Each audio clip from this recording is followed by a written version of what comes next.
Hey everyone, this is Kofi Bonastia here, and after submitting my digital capstone project for my DCIM minor, I wanted to hop on here to not only reflect on, the process of my project and how it came about, but also, how I went about it, the research I conducted, and overall just reflect on the process of putting together this project. So I decided to dedicate my project to NIL in college basketball. Here at Rutgers, I'm a student manager for the women's basketball team, and my primary career goal is to pursue a career in basketball post-graduation. So not only was this something that hit very close to home for me, but I also felt like it was something that was very important for me to understand, and I thought it could really, apply to the digital world we live in and how it's changing in a unique way, and I could share a new, fresh perspective on things. And when trying to figure out, the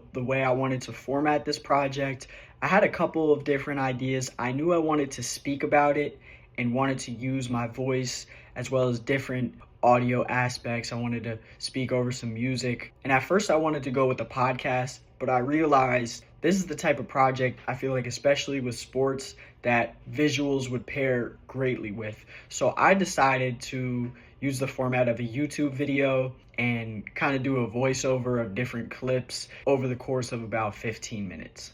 If you follow college athletics at all, you know NIL has absolutely blown up the sport. If you hop on social media, these different pages like On3, ESPN, The Athletic, all of these different outlets, all they're talking about is the crazy amount of money and cash flow being poured into college sports. And the number one sport people talk about is college football.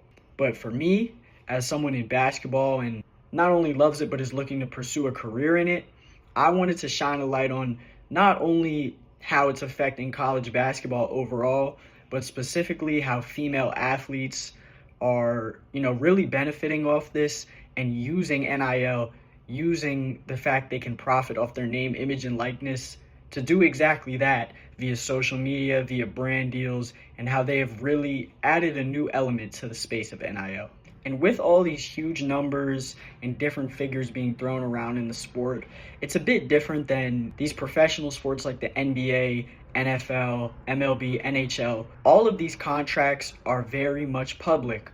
But when it comes to NIL evaluations, it's usually just a rough estimate or an evaluation as to how much money a player is bringing in. But, there can be varying numbers all over the place. So when I started conducting my research, I knew it was incredibly important to find reliable sources and make sure I had the numbers and figures I was citing correct. And when doing that, some of the sources I used were ESPN, Forbes, The Athletic, and I will hop into that in a bit, as the first source I used was actually the official NILstore.com. I cited a report from late in 2025, the start of this year's basketball season, where on the official NILstore.com site, they give a sales report for each month, and they shared that the UConn women's basketball team, specifically member AZ Fudd, had topped the charts for all of October 2025 over football players, over basketball players,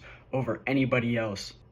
And I believe that was the first sign that really spoke to and supported the fact that NIL has become huge in women's basketball, and the NILstore.com tracks these players' specific sales of their merchandise. And the fact that UConn women's basketball player was in first place, I believe, really speaks to the fact that you can see the growth in that area. Another article I cited from Forbes from 2024 did a great job of explaining the growth in the women's game and broke down how female hoopers like Flau'jae Johnson and Paige Beckers have established NIL evaluations comfortably over $1 million.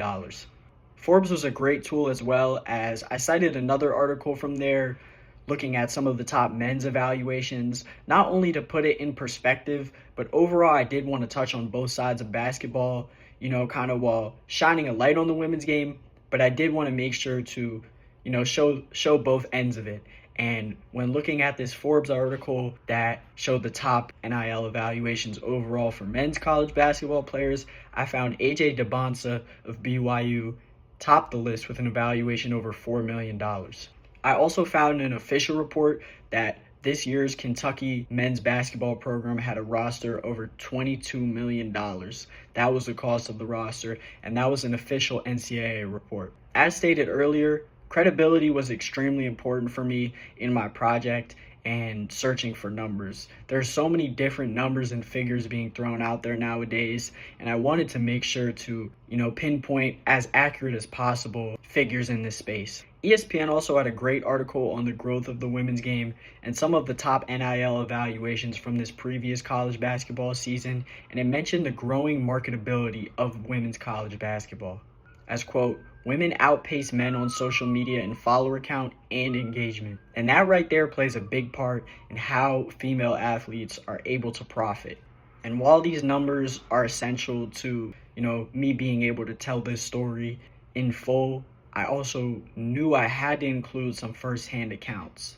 The first one I did is a TikTok from 2024 from a platform called The Shift, where they interviewed female athletes such as Paige Beckers, Angel Reese, and Flau'jae Johnson, who spoke about how they've been able, due to their presence, how they've been able to gain relationships with these different brands and not only profit but grow their personal brands as college athletes, and how benefiting off their name, image, and likeness has changed the game for them so much.